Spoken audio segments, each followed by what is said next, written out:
ಇವತ್ತು ಕಾಂಗ್ರೆಸ್ ಸರ್ಕಾರ ಹಣ ಬಿಡುಗಡೆ ಆಗಿಲ್ಲ. ಜಮೀರ್ ಅಹಮದ್ ಹೇಳಿಕೆಗಳು ಎಷ್ಟು ವಿಕೃತ ಹೇಳಿಕೆಗಳು. ಸಿದ್ದರಾಮಯ್ಯ 10,000 ಕೋಟಿ ಅಂತ ಹೇಳಿದರು ಮೌಲ್ಯಗಳು ಸಮಾವೇಶದಲ್ಲಿ. ಇದನ್ನು ಟೀಕೆ ಮಾಡಿದರೆ ಇದ್ರದ್ದು ಹೋರಾಟ ಮಾಡಬೇಕು.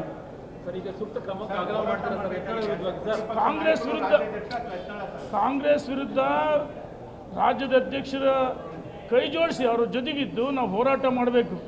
ನಮ್ಮ ಸಂಘರ್ಷ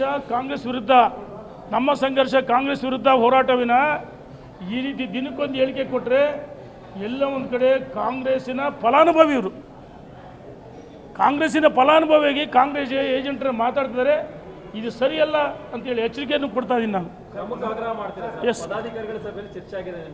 ನಾವು ಒತ್ತಾಯ ಮಾಡ್ತೀವಿ. ನೋಡಿ, ಇವತ್ತು ಯತ್ನಾಳ್ರವರು ಕಾಂಗ್ರೆಸ್ಸಿಂದ ಏನೇ ಲಾಭ ಮಾಡ್ಕೊಂಡರೆ ನಮಗೆ ಗೊತ್ತಿದೆ.